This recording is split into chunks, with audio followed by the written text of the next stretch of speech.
as well as other federal lands in southeast Oregon. The Burns-Paiute tribe has not ceded any of the rights in the tribe's ancestral territory.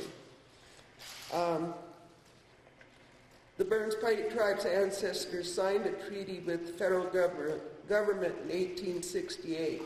The 1868 treaty was not ratified by the United States Senate, but both parties acted in reliance on the treaty. Under the terms, the government guaranteed it would protect the safety and property of the Northern Paiute people. The government also committed to inflict punishment for any crime or injury that is perpetrated by any white man upon Indians aforesaid, according to the laws of the United States and the state of Oregon. In addition, the federal government has joined the conference. A trust responsibility to the Burns-Paiute tribe to protect cultural resources on federal lands. Several federal laws protect native cultural properties. The protesters have no claim to this land. It belongs to the native people who continue to live here. The Malheur Refuge is an important place for us. We have no sympathy for those who are trying to take the land from its rightful owners. The original Malheur Treaty that was signed in 1868 in Article 3, it is mutually agreed that when any crime, depredation, or offense is committed by an Indian of the Snake tribe, he will be delivered up to be punished according to law. And likewise, when any crime or injury is perpetrated by any white man upon the Indians aforesaid, and the punishment shall be inflicted according to the laws of the United States and the state of Oregon. And this was a treaty signed by 6 band leaders on behalf of the different bands of Paiutes in the Oregon country.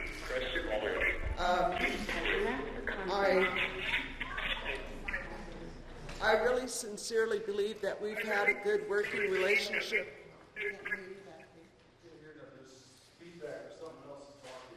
Okay, it's probably the phone.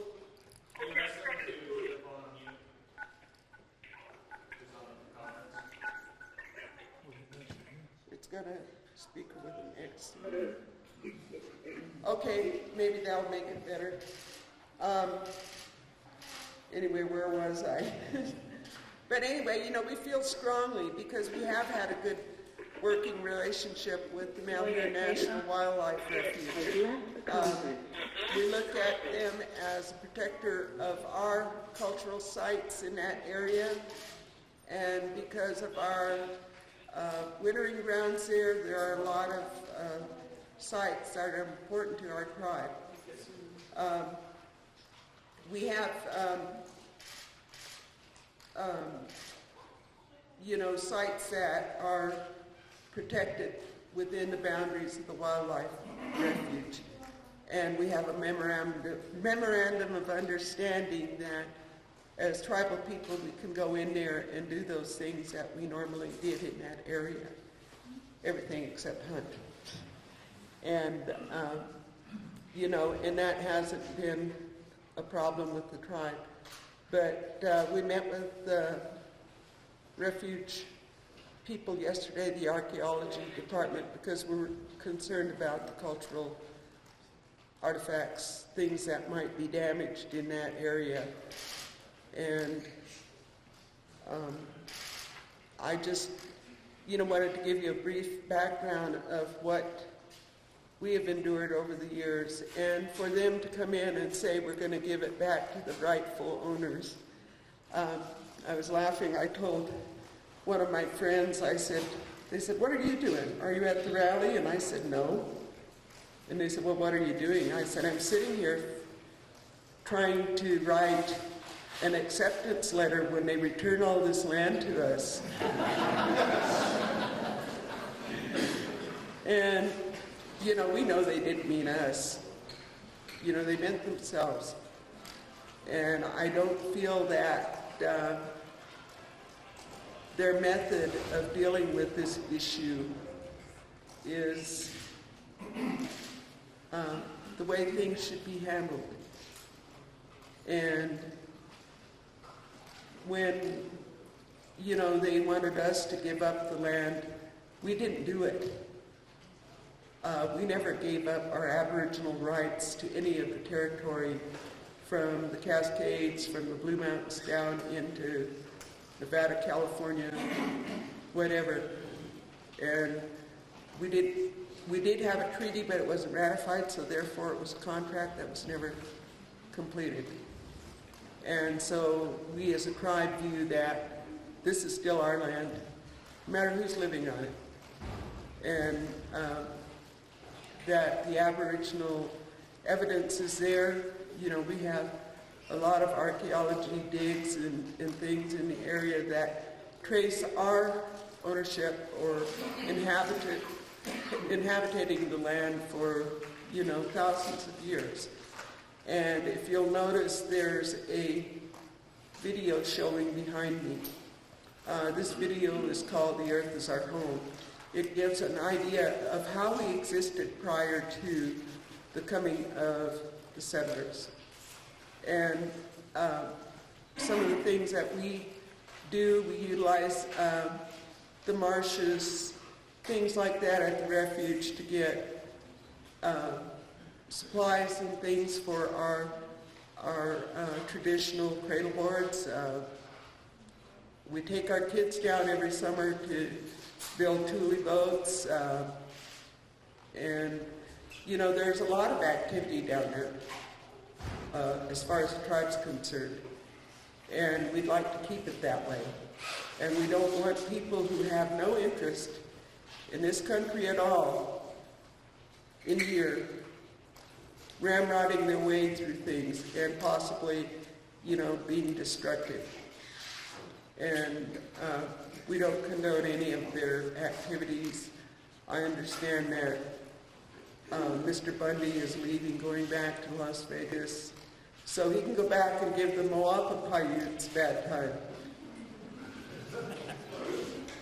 And those of you who are not aware, the Paiute people range from here, we're the northernmost Paiute tribe, down through western Nevada, eastern California and the Bishop area, clear down into southern California. Then coming back up on the other side, our tribes are located in Utah, Las Vegas, on up into Utah, and all across Nevada, and back up into southwestern Idaho. So there's an expansive country out there, and we're all interrelated. You know, we speak mostly the same languages. There may be a little variation in dialect, pronunciation, stuff, but we can understand each other. And I think, you know, it's really important to know that these people are not only affecting the Burns Paiute tribe. We have people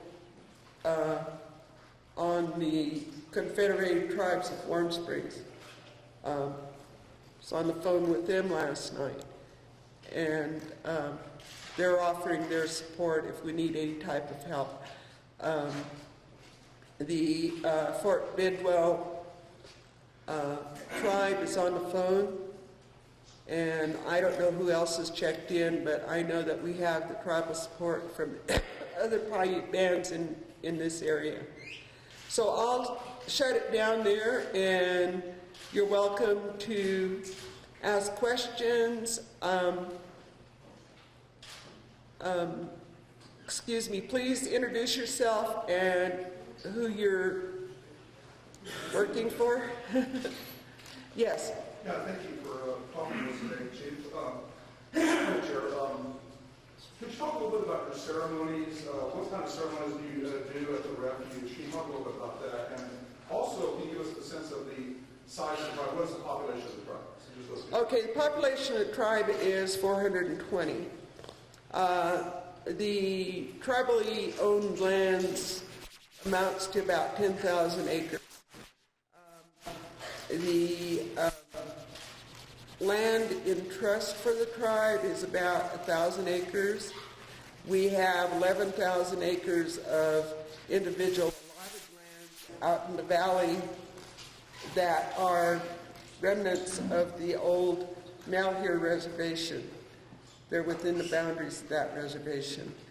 And that was the one that was taken away and open to public domain so that people like Pete French and Miller and Lutz could come in and run their horses all over the land. What kind of ceremonies do you do out there? Oh, the ceremonies? We don't have any formal ceremonies out there, but I really don't want to talk about too much about that. You know, when they go out to gather willows or medicines or plants or whatever, whoever is leading that group will offer prayers for being thankful for the things that are here for us to use. Yes? Pat Norris with KWTV from Portland. Mr. Bundy and his crew say they're here to help the community stand up for their rights and to push back the federal government's oppression. Do you need that help? I don't feel oppressed. I don't think any of the tribal members feel oppressed. I think oppression is in their minds. It's not in our minds. And I think the majority of the tribal people function well here in this community. And, you know, we feel like we're a part of the community. Those sorts of things. We've been reluctant to, make a confrontive approach to this situation, but we don't agree with it. Yes? Jonathan, have you met with the Bundy people? No, I wouldn't dignify them with a meeting. Could you tell me what happened yesterday at the meeting? I understand that some of the people in Burns were concerned. Why are the feds and the local county sheriff letting these people come in and resupply in Burns? What did the feds say and the authorities say yesterday?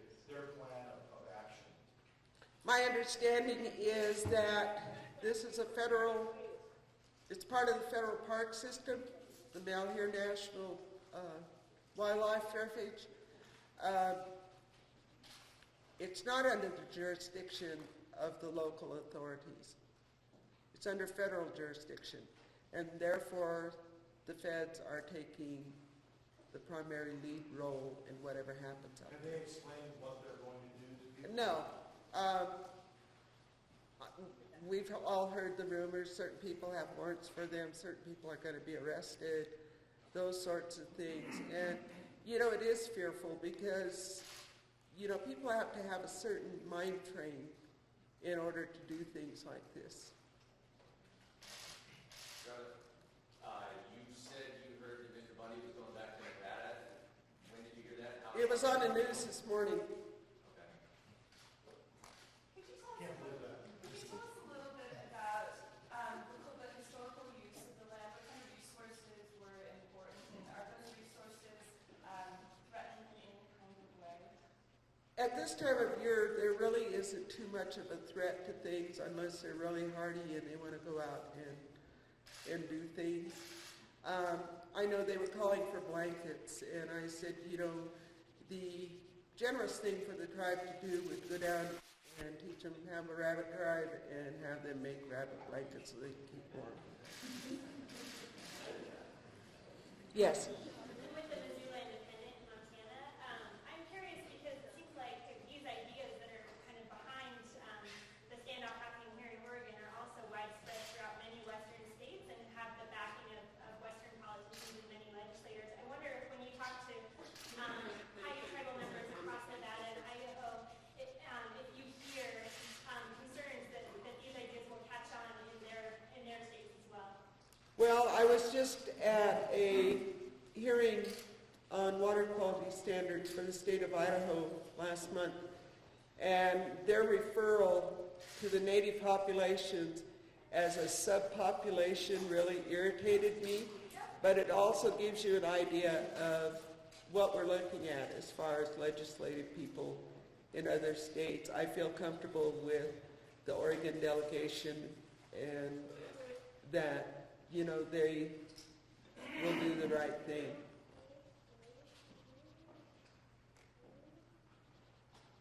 Chris Lytle with Channel 2 News in Portland. Are you happy with the way the federal government is managing resources there at the refuge? I haven't seen anything else, so I don't really have anything to compare it with. But you know, I'm satisfied with it. You know, it's not a big obstacle to do things, see things, use things, or whatever. And I think that the tribal wildlife refuge relationship is pretty stable. Yes. One follow-up question from the Guardian. Could you tell me, you know, obviously with the treaty that wasn't signed with the understanding, you're giving the federal government, you know, the permission to sort of protect this land. They didn't do a very good job. Did they? I mean, these guys walked in, there were keys, they're driving trucks. And do you have any reaction to like, this is protecting our tribal ancestral land? They're not doing a very good job. Well, I don't think anybody expected any takeover at the Malheur National Refuge. There, in fact, is nothing there. It's not a key location. You know, there's a lot of things, and I don't think these people knew what they were getting into when they went down there. And I feel that, as far as I'm concerned, you know, I've been a tribal person all my life, and you know, my ancestry can be traced back to the rationalists at the agency at Beulah, and that was in the center of the former Malheur Reservation. That would have been ours. You know, those sorts of things, it's something that you grow accustomed to because I mean, you guys don't have lineages that are recorded in federal records like a racehorse or something like that. You know, this is so-and-so and she's the daughter of this and this, and they're the descendants of this and this, but we do have records that take us all the way back, and that's the way the federal government has handled this over the years. They do give you access to a certain extent, but there's always that federal ceiling that you bump into, and a lot of times the tribes and the federal government go into dispute over things. The guy in the back? Later when you were talking, there was a little bit of interference from the phone. I wonder if you could just restate again your initial reaction to learning about the takeover and what you think about the protesters and what you want them to do. Okay, I think about the protesters as outsiders, as people who don't understand what the goals are, what people in this country have become accustomed to. We know how to negotiate with each other. And I think, you know, when they're talking about the poor ranchers, poor people, you know, they're getting drought subsidies, they're getting grazing subsidies, they're getting thousands of dollars for environmental protection, wildlife protection, whatever. And I don't think they want to rock their boat. And I don't think that the people that came in and occupied the wildlife refuge have a clear understanding of how our relationships with the federal government are in this country. Hammond Bundy said he wants to give the land back to local ranchers. What would you like to see for the land? I would just like to see the land, if there is surplus land, there is a process by which the tribes could apply for surplus land if BLM has a piece of land they don't want, or it's in the middle of tribal land and they can't access it or something like that. There's an exchange program or those sorts of things, and those opportunities have been existent in the last 45 years that I've worked for the tribe. So the feds, you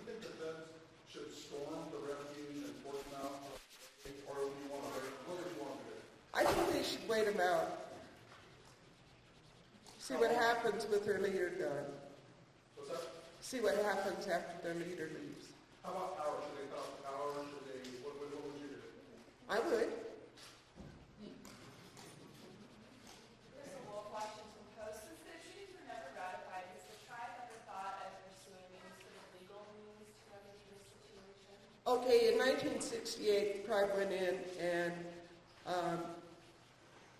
applied for federal recognition.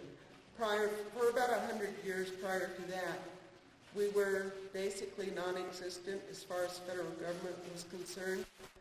And we didn't get services, we didn't get health services, education, assistance with housing, or any of those things. And the tribe approached the government and received federal recognition, which allowed us to develop our tribe the way the other tribes, the treaty tribes, do. And in 1972, we had 700 acres of land that was bought by the government from the, under the, what was it, farm reorganization thing in the 1930s. And the tribe actually bought that back. We leased the land and the money went to the government, and when it was paid off, we went in and had the reservation established, which was really small, 700 acres. And we've grown from that time to, like I say, about 10,000 acres of tribally owned land. Yes? Maybe to write the OPD article with broadcasting. If you could speak directly to the Bundy occupiers, what would you like them to know about you, or what would you like them to hear from you? I don't know if speaking directly to them, because they have a mindset. They have already in their mind decided what they want to do. And any rational or reasonable conversation, negotiation, whatever, I don't think is going to sink in with them. And I don't think the tribe would want to do that. Okay, Cecil Dick, tribal council member, would like to say something. Could you spell his last name? D-I-C-K. Cecil? Yes. Good morning. I'd like to apologize to my tribal council members, to my tribe for being late. We had a machinery breakdown this morning and they asked me to help operate one of the machinery so we can kind of get the snow out of the way. And so anyway, I want to apologize to the people for being late. In response to the question asked, what we want to do with the refuge is that we want to get the historical facts right. Mr. Bundy comes in and talks about 1890. Well, before then, it was occupied by our people. So if Mr. Bundy wants to discuss more about that, that's where we're coming from. We want to get the facts straight. Our people were here, and we got in a conflict with the government, so we were removed. And at that time, the land became available. So there was nobody here to protect our rights and speak for us. So that's what we want to do. We just want to get this information correct so that Mr. Bundy say, well, the ranchers were here first. Well, that's true, but then also there were other people occupying the land here that was here first. So let's deal with the facts and get our information correct. You guys don't, the reason why I want to apologize also to my mother, she's not around no more, but my hairdo isn't very good. He's just like that. So that's why I'm getting in trouble for wearing my hat inside of the house. But she always got after us. You take your hat off. Don't wear it in the buildings. So I'm going to have to apologize to my mother, which is not around, for wearing my hat inside the building. Thank you.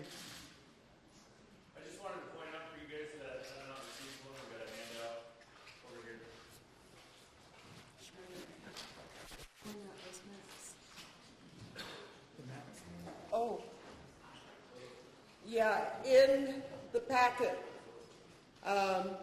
you'll have a map. One of them shows the Aboriginal territory that goes into Idaho, California, and Nevada, and runs from the Cascades, the east side of the Cascades, into the central Columbia River country. There's just a little touch there, but you know, like I said, the Paiute tribes inhabited a lot of area. In fact, last night I got a call from the Warm Springs Confederated Tribes. The individual